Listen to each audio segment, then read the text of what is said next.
ముందుగా హెడ్లైన్స్.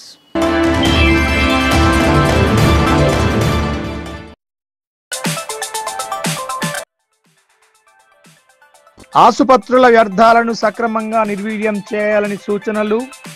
నిబంధనలు అతిక్రమిస్తే చర్యలు తప్పవని ఆసుపత్రుల నిర్వాహకులకు కలెక్టర్ హెచ్చరికలు.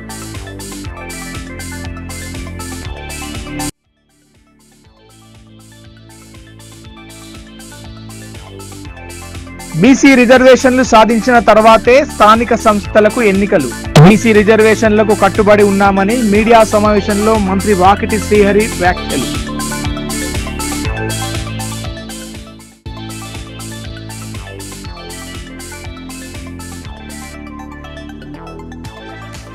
గోదావరి నదీ తీరంలో పితృతర్పణ కార్యక్రమం. పెద్ద ఎత్తున తరలివచ్చిన భక్తజనం.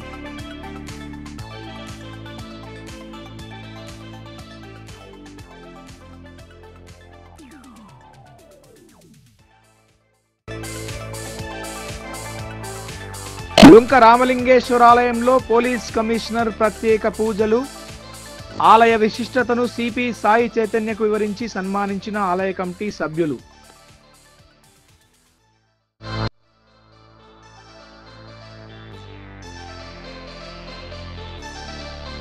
మున్సిపల్ టౌన్ ప్లానింగ్ విభాగం ప్రక్షాళన దిశగా అడుగులు. పెండింగ్ దరఖాస్తులు త్వరితగతిన పరిష్కరించాలని అధికారులతో సమీక్షలో కలెక్టర్ ఆదేశాలు.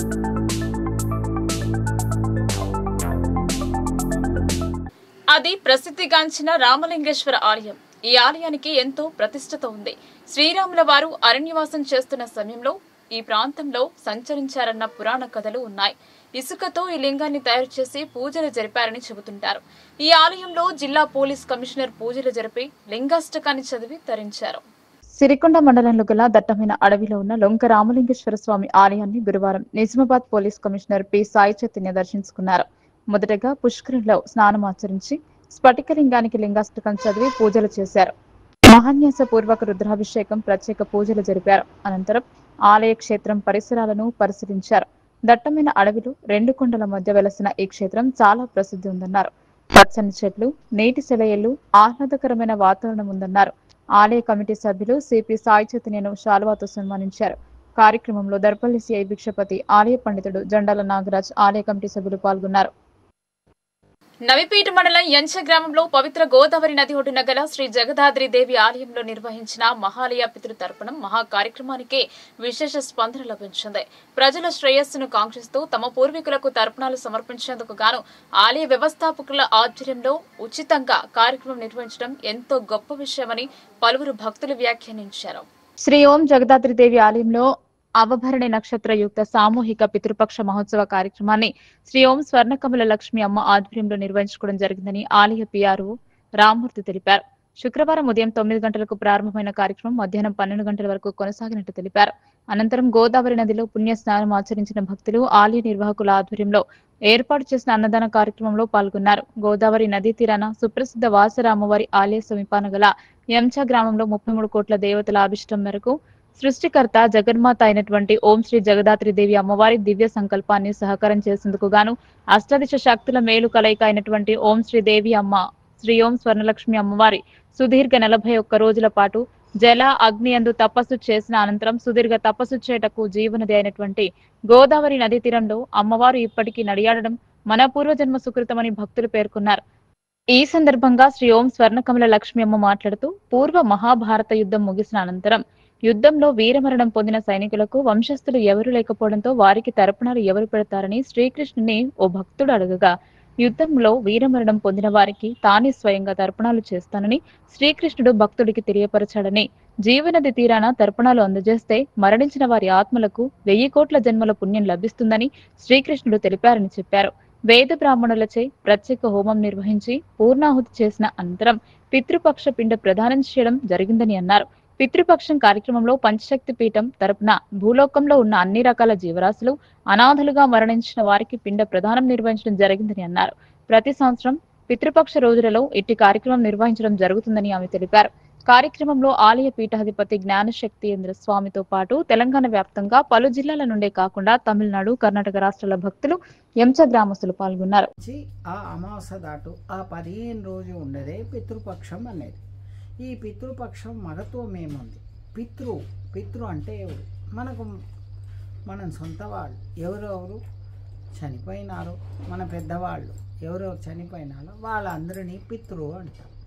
వీళ్ళకి మనం చేసే కర్మ ఈ 15 రోజులు చేయాల్సింది మన కర్తవ్యం. ఈ కర్మాలు మనం చేస్తాం.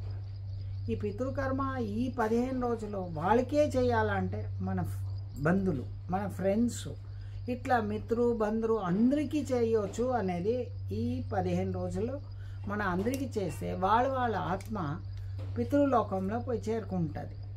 ఒకవేళ ఆత్మ ఇక్కడ అక్కడ తిరుగుతూ ఉంటే, ఒకవేళ దుర్మరణం చేసిన ఆత్మ ఉంటే ఈ ఆత్మలన్నీ చేరి ఒకేసారి పితృలోకానికి పోతుంది. అందుకే మనం చేసేది ఈ పితృ పూజ, ఈ పితృ కార్యక్రమం, ఈ పితృతర్పణం అంటారు. ఈ పితృతర్పణం ముఖ్యమైనది. సరే, ఎందుకు ఇట్లా ముఖ్యమైనది ఈ టైంలో అనేది మనం ఇప్పుడు చూద్దాం. ఒక చిన్న కథ. అది మహాభారత యుద్ధం జరిగింది. మహాభారత యుద్ధంలో అందరూ చనిపోయారు. అందరూ చనిపోతే అక్కడ ఉన్న ఆడవాళ్ళు, పిల్లలందరూ ఏడ్చిండ్రు. మా నాన్నకి ఎవరు పితృ చేస్తారు, మా ఫ్రెండ్కి ఎవరు పితృ చేస్తారు, పితృ కార్యక్రమాలు చేస్తారు, వాళ్ళని ఎప్పుడు పితృలోకానికి పంపిస్తారు, ఆత్మలన్నీ ఇక్కడే ఉందే, ఇట తిరుగుతుందే అని అందరూ కృష్ణుడి దగ్గర వచ్చేసి ఏడ్చారు. కృష్ణుడు భగవంతుడు, ఏం బాధ వద్దు, మీరు నేనే చేస్తాను ఈ పితృకర్మాని అని అవభరణి నక్షత్రంలో భగవంతుడే స్వయంగా కృష్ణుడే పితృకర్మ రుక్మిణిని పెట్టుకొని పితృకర్మ చేసి ఆ అన్ని ఆత్మలకి మోక్షం ఇచ్చినారు, పితృలోకంకి పంపించినారు అనేది మహాభారత చరిత్ర. అది ఇప్పుడు మన గుడి శ్రీ ఓం జగదాద్రి గుడి ఎంచాలో మేం చేస్తున్నాము. భగవంతుడు ముందుగా కూర్చుంటారు, పంతులు గారు వచ్చి మంత్రాలు చెప్తారు. మనం పితృ పూజలు, పితృకర్మాలు చేసి ఆ ఆత్మని హోమం చేసి ఆ ఆత్మని ఆవాహనం చేసి కలశంలో ఆ ఆత్మని గోదావరిలో మనం చల్లేసి మనం వాపసు వస్తాం. అయితే ఆ ఆత్మలు పితృలోకానికి చేరింది అనేది. సో ఈ సంవత్సరం 12వ తారీఖు మనం చేస్తున్నాం. ఈ 12వ తారీఖు ఎవరెవరు మిత్రులు, మీకు ఫ్రెండ్స్ పోతే, అల్పాయుస్లో పోతే, లేదా దుర్మరణం అయితే, ఇలాంటి వాళ్ళందరికీ మనం చెయ్యవచ్చు. ప్రస్తుత యాంత్రీకరణ యుగంలో మహిళలను వేధిస్తున్న సమస్య బ్రెస్ట్ క్యాన్సర్. మొదట్లో దాన్ని గుర్తించక అనేక మంది వ్యాధి ముదిరిన తర్వాత ఆసుపత్రులను ఆశ్రయిస్తున్నారు. వీటికి విముక్తి కలిగించేందుకు నిజామాబాద్ నగరంలో అత్యాధునిక మమ్మోగ్రఫీ టెక్నాలజీ అందుబాటులోకి వచ్చిందని వైద్యులు తెలిపారు. నగరంలోని విశ్వం డయాగ్నోస్టిక్ సెంటర్ లో ఏర్పాటు చేసిన మీడియా సమావేశంలో డాక్టర్ రాస విజయ్ మాట్లాడుతూ, ఫ్యూజీ ఫిలిం ఇండియా భూస్వామ్యంతో నిజామాబాద్ నగరంలో అంతర్జాతీయ స్థాయి రొమ్ము క్యాన్సర్ స్క్రీనింగ్ సేవలను ఈ ప్రాంతానికి తీసుకువచ్చామన్నారు. ఈ కొత్త సదుపాయంతో రోగులకు అత్యంత నాణ్యమైన చిత్రాలు, తక్కువ రేడియేషన్, అత్యాధునిక డయాగ్నోస్టిక్ సేవలు అందిస్తామన్నారు. రోగుల సమస్యలను ప్రాథమిక దశలోనే గుర్తించడానికి ఎంతో ఉపయోగకరంగా ఉంటుందన్నారు. ఈ కాంప్రహెన్సివ్ ఉమెన్స్ ఇమేజింగ్ సెంటర్లో మేము మామోగ్రఫీ, డెక్సా, అల్ట్రాసౌండ్ ఇవన్నీ ఇంక్లూడ్ చేస్తూ అందరికీ, అంటే ఉన్న చుట్టుపక్కల ఉన్న గ్రామాలకి వాళ్ళకి అందరు కూడా ఫ్రీగా క్యాంప్స్ పెట్టి వాళ్ళకి అందరినీ కలెక్ట్ చేసుకొని మా దగ్గర స్క్రీనింగ్ కోసం సదుపాయం కలిగిస్తున్నాం. దీని ద్వారా ఉన్న వాళ్ళందరికీ కూడా, అంటే ఒక 50 years దాటిన ప్రతి ఉమెన్కి వాళ్ళు చేసుకోవాల్సిన టెస్టులన్నీ కూడా అతి తక్కువ ధరలో, సబ్సిడైజ్డ్ రేట్లో మేము ఇక్కడ చేస్తున్నాం. అంటే దాంట్లో అల్ట్రాసౌండ్, మామోగ్రఫీ, డెక్సా, బ్లడ్ టెస్ట్లు ఇవన్నీ కూడా ఉంటాయి అందులో. ఇది అక్టోబర్ 1 నుంచి డిఫరెంట్ క్యాంప్స్ కండక్ట్ చేస్తూ ఫ్యూజీ ఫిలిం వాళ్ళతో కొలాబరేట్ అవుతూ వీళ్ళది కూడా స్క్రీనింగ్ ఉంటుంది. వాళ్ళది మాది రెండు కలిపి మేము ప్రతి ఊరికి, అంటే నిజామాబాద్ చుట్టుపక్కల 70 kilometers రేడియస్ ఎఫ్ఎన్ఏసి మనకేంటంటే దాంట్లో హిస్టోపెథాలజీకి పంపిస్తాం కణాలని. డౌట్ ఉన్నప్పుడు ఏమైనా కంతులు అవన్నీ కనపడినప్పుడు అది ఏ రకమైన కంతి అని తెలియడానికి మనము నీడిల్ టెస్ట్ చేస్తాం. దాన్ని ఎఫ్ఎన్ఏసి అంటాం. సో ఈ మ్యామోగ్రఫీ ఏంటి అంటే మనం ఆ దశ వరకు కూడా వెళ్ళనీయకుండా ముందే కనుక్కోవటం అనమాట. సో మామూలుగా రొటీన్ స్క్రీనింగ్, ఇప్పుడు నేను అదే చెప్తున్నాను, ఇప్పుడు షుగర్ ఉందా లేదా అంటే ఎవరికి అంటే సిమ్టమ్స్ వస్తేనే వెళ్తారు, కానీ అట్లా కాకుండా ఎంతమందికి ముందు దశలో ఉంది, కొంచెం ఫుడ్ ఎక్సర్సైజ్తోనే కంట్రోల్ చేసుకునే స్టేజ్లో ఉందంటే మందులు బారిన పడకుండా అట్లా కంట్రోల్ చేసుకుంటారు. అదేవిధంగా అట్లా మనం అంతా ర్యాండమ్గా అంటే 100% పాపులేషన్ని స్క్రీనింగ్ అంటాం. సో ప్రాబ్లం ఉన్నా లేకపోయినా ప్రతి ఇయర్ ఒకళ్ళు వెళ్ళాల్సిందే స్క్రీనింగ్కి. సో దాంట్లో ఏంటంటే మనకు చిన్న చిన్నవి బినైన్ ఏంటంటే రొమ్ముకి గడ్డలు అనగానే అన్ని క్యాన్సర్స్ కావు, సో కొన్ని బినైన్ కూడా ఉంటాయి. సో అది బినైనా క్యాన్సర్ అనేది పేషెంట్కి ఎప్పుడు భయమే ఉంటుంది. సో అది కూడా మనము డైరెక్ట్గా ఉందా లేదా అని చెప్పలేము. అర్లీ స్టేజ్లో డిటెక్షన్ క్లినికల్గా కూడా కష్టం. సో అట్లాంటప్పుడు మ్యామోగ్రఫీకి వెళ్తే ఏంటంటే మనకు అర్లీ స్టేజెస్లో దాన్ని ఎక్కువ స్లైసెస్లో చూస్తాం మనం. సో ఎక్కువ స్లైసెస్లో చూసినప్పుడు అర్లీ డయాగ్నోసిస్ ఈజీగా కుదురుతుంది, దాంతో ట్రీట్మెంట్ అనేది కొంచెం బెటర్గా ఉంటుంది. అట్లాగే పేషెంట్కి ఏంటంటే అది క్యాన్సర్ కాదు అంటే వాళ్ళకి మానసిక శాంతి అనేది అంటే mentally they are very satisfied. Like అప్పటి వరకు భయంతో ఉండేదంతా ఆ భయం అంతా పోతే పీస్ఫుల్ లైఫ్ ఉంటుంది. ఆ భయం ఉన్నంత వరకు ఆ జబ్బు ఉన్నదా కాదా అనేది కాకుండా ఆలోచనే తినేస్తుంది. సో అట్లాంటప్పుడు ఆ క్లారిటీతో వాళ్ళకి చెప్పాలి. ఆసుపత్రుల వ్యర్థాలను నిబంధనలకు అనుగుణంగా సరైన విధానంలో డిస్పోజ్ చేయని హాస్పిటల్స్ పై చర్యలు తీసుకోవాలని కలెక్టర్ టి వినయ్ కృష్ణారెడ్డి అధికారులను ఆదేశించారు. వ్యర్థాలను ఎలా నిర్వీర్యం చేస్తున్నారని వివరాలు అడిగి తెలుసుకుని రికార్డులను తనిఖీ చేశారు. జక్రన్పల్లి మండలం పడకల్ గ్రామ శివార్లో శ్రీ మెడికల్ సర్వీసెస్ ఏజెన్సీ ఆధ్వర్యంలో నిర్వహిస్తున్న మెడికల్ వేస్టేజ్ నిర్వీర్యం చేసే ప్లాంట్ ను కలెక్టర్ వినయ్ కృష్ణారెడ్డి శుక్రవారం సందర్శించారు. ప్రతిరోజు ఎన్ని ప్రభుత్వ, ప్రైవేట్ ఆసుపత్రుల నుండి వ్యర్థాలను సేకరిస్తున్నారు, వాటిని ఎలా నిర్వీర్యం చేస్తున్నారని వివరాలు అడిగి తెలుసుకునే రికార్డులను తనిఖీ చేశారు. జిల్లాలో 900 వరకు ప్రభుత్వ, ప్రైవేట్ ఆసుపత్రులు కొనసాగుతుండగా సగానికి పైగా ఆసుపత్రుల నుండి వ్యర్థాలను సేకరించలేదని కలెక్టర్ ఆగ్రహం వ్యక్తం చేశారు. ఆసుపత్రుల వ్యర్థాలను హాస్పిటల్స్ నుండి ఏజెన్సీ వారు ప్రతిరోజు సేకరిస్తూ ఈ ప్లాంట్లు నిర్వీర్యం చేస్తుండగా ఈ ప్రక్రియ పూర్తి స్థాయిలో ఎందుకు నిర్వహించడం లేదని నిలదీశారు. మెడికల్ వేస్టేజ్ ని పక్కాగా సేకరించిన కారణంగా ప్రైవేట్ ఆసుపత్రులకు చెందిన అనేక మంది వ్యర్థాలను ఎక్కడ పడితే అక్కడ పారవేస్తున్నారని, ఇది ప్రజల ఆరోగ్యాలకు ప్రమాదకరంగా పరిణమిస్తుందని కలెక్టర్ ఆందోళన వ్యక్తం చేశారు. కాంట్రాక్ట్ ఏజెన్సీకి వ్యర్థాలు అందించిన ఆసుపత్రులకు నోటీసులు జారీ చేయాలని, అయినప్పటికీ మెడికల్ వేస్టేజ్ విషయంలో నిబంధనలు అమలు చేయకపోతే అలాంటి ఆసుపత్రుల అనుమతులను రద్దు చేయాలని కలెక్టర్ డిఎంహెచ్ఓ డాక్టర్ రాజశ్రీని ఆదేశించారు. అదేవిధంగా ఒప్పంద సేవలు కలిగి ఉన్న జిల్లాలోని అన్ని ఆసుపత్రుల నుండి వ్యర్థాలను కాంట్రాక్ట్ ఏజెన్సీ ప్రతిరోజు సేకరించేలా పకడ్బందీ పర్యవేక్షణ చేయాలని, ఒకవేళ వ్యర్థాల సేకరణలో నిర్లక్ష్యంగా వ్యవహరిస్తే ఏజెన్సీని రద్దు చేస్తామని కలెక్టర్ స్పష్టం చేశారు.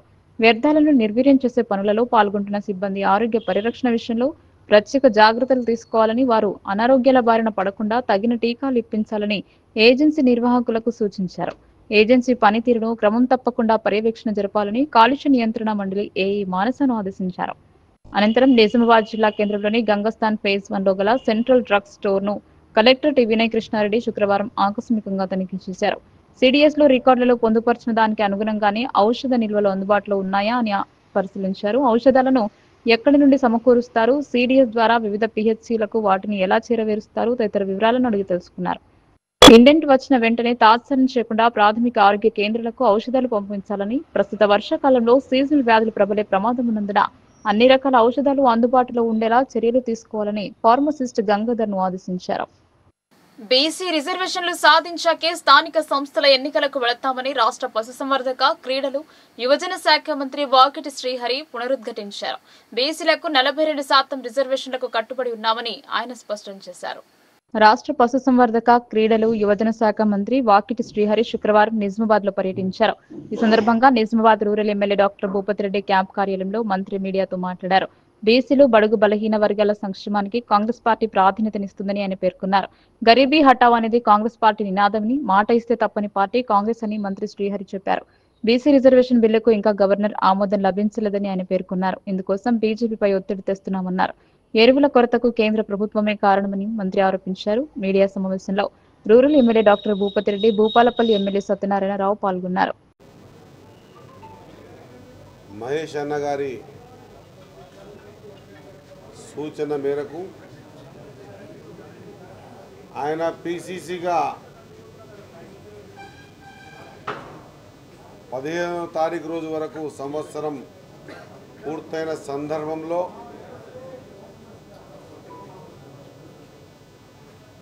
మా నాయకుడు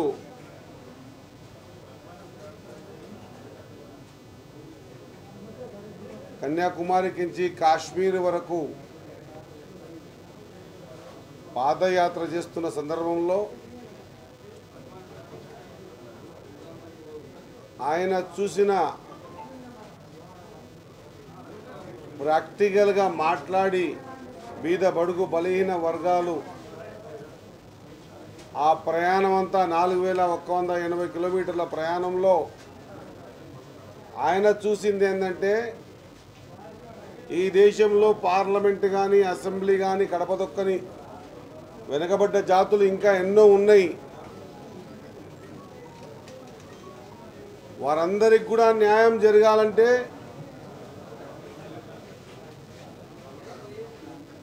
इस देश में जिनकी जितनी आबादी है उनको उतना हिस्सा मिलना चाहिए. మీరెంతో మీకంతా అనే ఒక సంకల్పంతో ఆయన సూచించిన మార్గంతో మన ప్రియతమ ముఖ్యమంత్రి రేవంత్ రెడ్డి గారు అసెంబ్లీలో కులగణన చేసి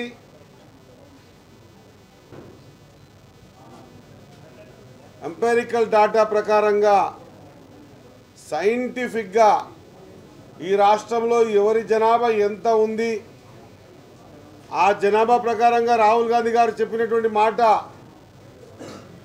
మీరంతా మీకంతా విద్య ఉద్యోగాలే కాకుండా రాజకీయాల్లో కూడా ఇవ్వాలని ఒక మహా గొప్ప సంకల్పంతో ఈ భారతదేశ చరిత్రలో ఎవరు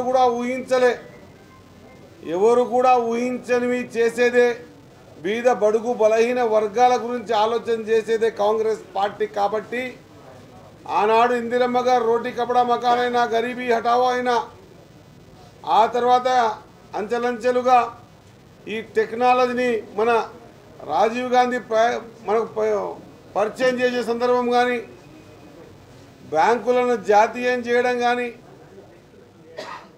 ఎన్నో సంక్షేమ పథకాలు చూసినా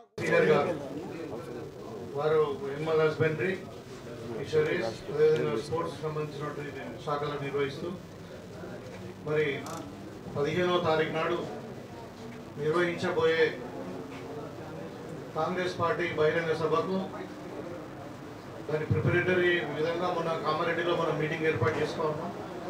ఇవాళ నిజామాబాద్కి రావడం జరిగింది. సో ఇవాళ అన్ని నియోజకవర్గాలు వెళ్తా ఉన్నారు. కొత్తపల్లికి మన నిజామాబాద్ రావడం జరిగింది. వారితో పాటు మరి పెద్దలు చంద్ర సత్యనారాయణరావు గారు, భూపాలపల్లి ఎమ్మెల్యే, మరి మన Telangana dairy development corporation chairman తమ్ముడు అమిత్ రెడ్డి గారు, మళ్ళీ మన ఇన్ఛార్జ్ అయినటువంటి ఎమ్మెల్సీ తమ్ముడు వెంకట్ గారు, అదేవిధంగా రాజీవ్ రెడ్డి గారు, మరి మన జిల్లాకు సంబంధించిన రామదేవ్ గారు, మరి మోహన్ రెడ్డి గారు, గడువు గంగాధర్ గారు, నగేష్ రెడ్డి గారు, ముప్ప గంగారెడ్డి గారు, జాదవ్ గారు ఇన్ఛార్జ్ కూడా మనకు వీళ్ళందరి సమక్షంలో ఇలా ప్రెస్ మీట్ నిర్వహిస్తా ఉన్నాం.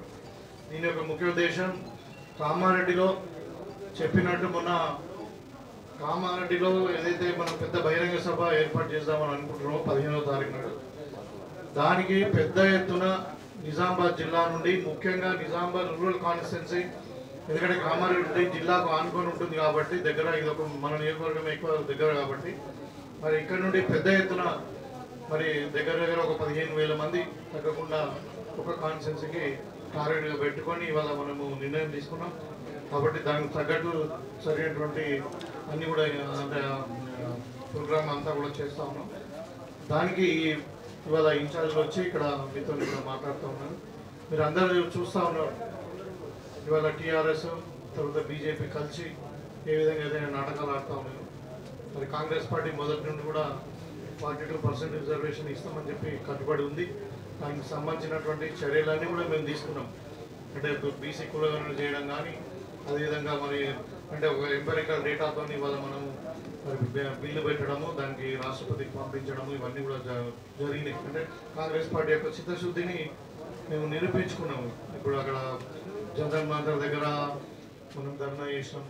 అన్ని విధాలుగా కూడా మరి కేంద్ర ప్రభుత్వం మీద ప్రయోజనానికి ప్రయత్నం చేస్తాం. లౌకికవాదాన్ని, భారత రాజ్యాంగాన్ని పరిరక్షించడమే సీతారాం ఏచూరికి నిజమైన నివాళి అని సిపిఎం జిల్లా కార్యదర్శి రమేష్ బాబు అన్నారు. దేశంలో దోపిడీ లేని వ్యవస్థ, కార్మిక వర్గ రాజ్యం ఏర్పాటు చేయడం కొరకు నిరంతరం కృషి చేశారని పేర్కొన్నారు. సిపిఎం పార్టీ జిల్లా కమిటీ ఆధ్వర్యంలో పార్టీ జిల్లా కార్యాలయం వద్ద సిపిఎం పార్టీ అఖిల భారత మాజీ ప్రధాన కార్యదర్శి సీతారాం ఏచూరి మొదటి వర్ధంతి సందర్భంగా ఆయన చిత్రపటానికి పూలమాలలు వేసి పార్టీ కార్యకర్తలతో కలిసి నివాళులు అర్పించారు. అనంతరం సిపిఎం జిల్లా కార్యదర్శి రమేష్ బాబు మాట్లాడుతూ సీతారాం ఏచూరి దేశంలో దోపిడీ లేని వ్యవస్థ, కార్మిక వర్గ రాజ్యం ఏర్పాటు చేయడం కొరకు నిరంతరం కృషి చేశారన్నారు. అందుకు విద్యార్థి దశ నుండే ప్రజా ఉద్యమాలపై పనిచేస్తూ క్రమక్రమంగా అఖిల భారత ప్రధాన కార్యదర్శిగా 2 సార్లు రాజ్యసభ సభ్యుడిగా పనిచేశారని తెలిపారు. అనేక ప్రజా ఉద్యమాలను నిర్మించడంతో పాటు భారతదేశంలో లౌకికవాదాన్ని కాపాడటం కొరకు, ప్రజాస్వామ్యాన్ని రక్షించడం కొరకు, మతోన్మాద భావజాలానికి వ్యతిరేకంగా చివరి వరకు నిబద్ధతగా నిలబడటంతో పాటు బీజేపీ ప్రజా వ్యతిరేక విధానాలను ప్రజల్లో ఎండగట్టడంలో ముందున్నారన్నారు. ఈ కార్యక్రమంలో సిపిఎం జిల్లా కమిటీ సభ్యులు సుజాత, నగర నాయకులు అనిత, సోని, సంగీత, నారాయణ తదితరులు పాల్గొన్నారు. మాజీ ప్రధాన కార్యదర్శి సీతారాం ఏచూరి గారి మొదటి వర్ధంతి కార్యక్రమాన్ని జిల్లా కార్యాలయం వద్ద నిర్వహించడం జరిగింది. ప్రధానంగా ఈ దేశంలో మత సామరస్యాన్ని కాపాడటంతో పాటు లౌకికవాదాన్ని పెంపొందించడం కోసం విద్యార్థి దశ నుండి అత్యున్నత ఏదైతే సిపిఎం పార్టీ అఖిల భారత ప్రధాన కార్యదర్శి వరకు వివిధ హోదాల్లో పనిచేసి ప్రపంచంలో ఉన్నటువంటి లౌకికవాదుల్ని, కమ్యూనిస్టుల్ని ఐక్యం చేయడంతో పాటు ఈ దేశంలో ఉన్నటువంటి లౌకికవాద పార్టీల్ని ఏకం చేసి ఇండియా కూటమిని ఏర్పాటు చేయడంలో సీతారాం ఏచూరి గారి యొక్క కృషి అవిరామమైనటువంటిది. అదేవిధంగా ఈ దేశంలో దోపిడీ లేని సమాజాన్ని నిర్మించాలని ఈ ఏదైతే పెట్టుబడిదారీ వ్యవస్థలకు నేటి పాలక వర్గాలు ప్రజాధనాన్ని కట్టబెడుతున్నటువంటి ఈ సందర్భంలో ప్రజల్ని కదిలించి అనేక ఉద్యమాల్ని నిర్మించినటువంటి వ్యక్తి సీతారాం ఏచూరి గారు. వారు ఈ మన నుంచి దూరమైనప్పటికీ వారు చూపినటువంటి మార్గం, వారు వేసినటువంటి లక్ష్యం సిపిఎం పార్టీ పనిచేస్తుందని, అందుకోసం ఈ దేశంలో ఉన్నటువంటి పార్టీ కార్యకర్తలందరూ పునరంకితమై ఆ లక్ష్యం వైపు ప్రయాణం చేస్తామని తెలియజేస్తూ రాబోయే కాలంలో మతోన్మాదానికి వ్యతిరేకంగా ప్రజాస్వామ్యాన్ని కాపాడటంతో పాటు భారత రాజ్యాంగాన్ని కాపాడుకోవాల్సినటువంటి బాధ్యత ఈ భారత ప్రజలపైన ఉందని మున్సిపల్ కార్పొరేషన్ పై ప్రత్యేక అధికారి జిల్లా కలెక్టర్ వినయ్ కృష్ణారెడ్డి ప్రత్యేక దృష్టి సారించారు. ఇంతకు ముందే రెవెన్యూ విభాగంపై సమీక్షించిన కలెక్టర్ టౌన్ ప్లానింగ్ పై దృష్టి పెట్టారు. అధికారులకు పలు సూచనలు చేశారు. నిజామాబాద్ నగరపాలక సంస్థ పట్టణ ప్రణాళిక విభాగం పనితీరుపై కలెక్టర్ టి వినయ్ కృష్ణారెడ్డి సమీక్ష జరిపారు. మున్సిపల్ కార్పొరేషన్ కార్యాలయంలో టౌన్ ప్లానింగ్ విభాగం అధికారులతో కలెక్టర్ సమావేశమై నూతన భవన నిర్మాణాలకు అనుమతులు, క్రమబద్దీకరణ, అక్రమ కట్టడాలపై చేపట్టిన చర్యలు తదితర వాటి వివరాలు అడిగి తెలుసుకున్నారు. సంబంధిత ఫైళ్లను తనిఖీ చేసి పెండింగ్ లో ఉన్న దరఖాస్తులను వెంటనే పరిష్కరించాలని ఆదేశించారు.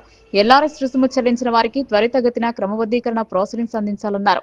సమీక్షా సమావేశంలో నగరపాలక సంస్థ కమిషనర్ దిలీప్ కుమార్, అదనపు కమిషనర్ రవిబాబు, టౌన్ ప్లానింగ్ విభాగం అధికారులు పాల్గొన్నారు. కేంద్ర ప్రభుత్వ నిధులతో చేపట్టనున్న అభివృద్ధి సంక్షేమ పథకాలపై ఈ నెల 16న జిల్లా అభివృద్ధి సమన్వయ మానిటరింగ్ కమిటీ సమావేశం జరగనుంది. పార్లమెంట్ సభ్యుడు అరవింద్ ధర్మపురి అధ్యక్షతన ఈ సమావేశం జరగనుందని ఒక ప్రకటన విడుదల చేశారు. సమగ్రత జిల్లా కార్యాలయ సముదాయంలోని కాన్ఫరెన్స్ హాల్లో ఈ నెల 16న ఉదయం నిజామాబాద్ పార్లమెంట్ సభ్యులు ధర్మపురి అరవింద్ అధ్యక్షతన జిల్లా అభివృద్ధి సమన్వయ మానిటరింగ్ కమిటీ సమావేశం జరగనుందని డిఆర్డీఓ సాయగౌడ్ తెలిపారు. కేంద్ర ప్రభుత్వ నిధులచే వివిధ శాఖల ద్వారా అమలవుతున్న పథకాలు, అభివృద్ధి కార్యక్రమాలపై దిశా సమావేశంలో చర్చించడం జరుగుతుందని అన్నారు. సంబంధిత శాఖల అధికారులు సకాలంలో హాజరు కావాలని కోరారు. బంగాళాఖాతంలోని ఉపరితల ద్రోణి ప్రభావం వల్ల జిల్లాలో విస్తారంగా వర్షాలు కురుస్తున్నాయి. ఈ ద్రోణి కాస్త అల్పపీడనంగా మారడంతో ఉత్తర తెలంగాణలో మరో 4 రోజులు వర్షాలు కురిసే అవకాశం ఉందని వాతావరణ శాఖ నిపుణులు అంచనా వేస్తున్నారు. బంగాళాఖాతంలో ఏర్పడ్డ అల్పపీడనం కాస్త బలహీనపడింది. దీంతో ఉత్తర తెలంగాణలోని నిజామాబాద్ జిల్లాలో భారీ, అతి భారీ వర్షాలు కురిసే అవకాశం ఉందని వాతావరణ శాఖ అధికారులు తెలిపారు. గత 10 రోజుల క్రితం అల్పపీడన ప్రభావంతో కురిసిన కుంభవృష్టి వర్షానికి ఉమ్మడి నిజామాబాద్ జిల్లా తడిసి ముద్దైంది. పలు చెరువులు మత్తడి దూకాయి. బలహీనమైన చెరువు కట్టలు తెగిపోయాయి. రోడ్లు ధ్వంసమయ్యాయి. అనేక ఎకరాల పంట పొలాలు దెబ్బతిన్నాయి. మరోసారి భారీ వర్ష సూచన చేయడంతో రైతులు, ప్రజలు ఆందోళన చెందుతున్నారు. రాష్ట్రంలో కాంగ్రెస్ అధికారంలోకి వచ్చిన తర్వాత సింగరేణిలో అవినీతి రాజ్యమేలుతోందని తెలంగాణ జాగృతి అధ్యక్షురాలు కవిత ఆరోపించారు. రాబోయే సింగరేణి ఎన్నికల్లో హెచ్ఎంఎస్ జెండా ఎగరబోతోందని ఆమె జోస్యం చెప్పారు. బంజారాహిల్స్ లోని తెలంగాణ జాగృతి కార్యాలయంలో హెచ్ఎంఎస్ సింగరేణి జాగృతి సంయుక్త సమావేశం జరిగింది. కాంగ్రెస్ అంటేనే కరప్షన్ పార్టీ అని కవిత ధ్వజమెత్తారు. సింగరేణిలో తీవ్రమైన అవినీతికి పాల్పడుతున్నారని ఆరోపించారు. ప్రతి కాంట్రాక్ట్ లో 25% అవినీతి జరుగుతోందని, 10% వాటా కాంగ్రెస్ పెద్దలకు వెళ్తుందన్నారు. సింగరేణిలో అవినీతిని ఎట్టి పరిస్థితుల్లో అంగీకరించమన్నారు. అవినీతిపై చర్యలు తీసుకోవాలని డిప్యూటీ సీఎంలను డిమాండ్ చేశారు. టీబీజీ కేసుకి ఎందుకు ఓటేయాలి? ఎవరైనా కూడా టీబీజీ కేసు వెనక ఎవరు ఉన్నారు? కేసీఆర్ గారు ఉన్నారు. కానీ అన్ఫార్చునేట్లీ ఇవాళ కేసీఆర్ గారు అధికారంలో లేనప్పుడు టీబీజీ కేసు ఏం చేయాలి? గల్లీలకు వచ్చి కార్మికుల కోసం కొట్లాడాలి. ఇవాళ టీబీజీ కేసు అయినా హెచ్ఎంఎస్ అయినా ఎవరు ఎక్కువ కొట్లాడితే, ఎవరి కార్మికుల పక్షాన ఎక్కువ నిలబడి వారి హక్కులు సాధించుకోగలిగితే వాళ్ళకే సింగరేణి కార్మికులు ఓటేస్తారు తప్పితే ఇంకొకటి కాదు. కాబట్టి టీబీజీ కేసులో ఉన్నటువంటి నాయకులకు కూడా నేను ఈ సందర్భంగా తెలియజేస్తూ ఉన్నాను. మీకు అనేక పర్యాయాలు నేను చెప్పిన, మనం కార్మికుల ఇష్యూ తీసుకొని గ్రౌండ్లో ఉండాలి. గవర్నమెంట్లో ఉన్నాం కదా అని గ్రౌండ్ ఇడిచిపెట్టొద్దని చాలాసార్లు చెప్పిన, వాళ్ళు వినలేదు. అయినప్పటికీ ఇంకొక మాట కేసీఆర్ గారు నాకు చెప్పారు పదే, మీ టీబీజీ కేసు నాయకులు కరప్షన్ చేస్తూ ఉన్నారు, తగ్గించుకోమని చెప్పండి అంటే పదే హెచ్చరికలు చేయడం కూడా జరిగింది. అయినప్పటికీ వాళ్ళు మారలేదు. ఇక మూడో అంశం, అనేక సార్లు నేను చెప్పిన 20,000 మంది యువమిత్రులను ఇవాళ మనం ఉద్యోగాలు ఇచ్చి కొత్తగా సింగరేణిలోకి తీసుకున్నాం. మరి ఇప్పుడు వచ్చినటువంటి యువ నాయకత్వానికి కార్మికుల చట్టాల పట్ల అవగాహన, వారికి ఒక నాయకత్వ లక్షణాన్ని అలవాటు చేయాల్సినటువంటి బాధ్యత టీబీజీ కేసు మీద ఉంటుంది. కాబట్టి మీరు కేంద్ర కమిటీలో యువకుల్ని తీసుకోండి, 60-70% యువమిత్రులను వేసుకొని ముందుకెళ్ళండి అని పదే చెప్తే కూడా ఏనాడు యువతను ప్రోత్సహించినటువంటి పాపాన టీబీజీ కేసు.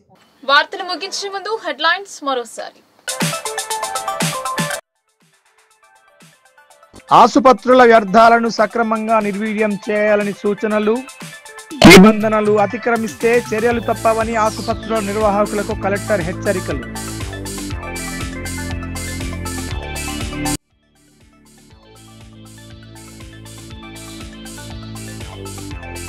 బీసీ రిజర్వేషన్లు సాధించిన తర్వాతే స్థానిక సంస్థలకు ఎన్నికలు. బీసీ రిజర్వేషన్లకు కట్టుబడి ఉన్నామని మీడియా సమావేశంలో మంత్రి వాకిటి శ్రీహరి వ్యాఖ్యలు.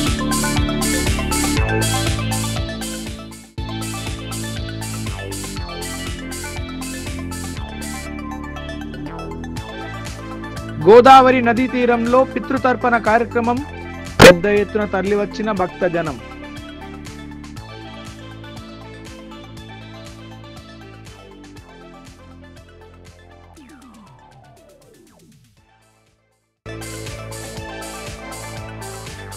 లుంక రామలింగేశ్వరాలయంలో పోలీస్ కమిషనర్ ప్రత్యేక పూజలు.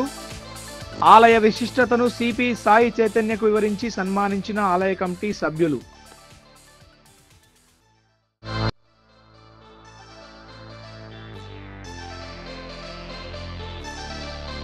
మున్సిపల్ టౌన్ ప్లానింగ్ విభాగం ప్రక్షాళన దిశగా అడుగులు. పెండింగ్ దరఖాస్తులు త్వరితగతిన పరిష్కరించాలని అధికారులతో సమీక్షలో కలెక్టర్ ఆదేశాలు.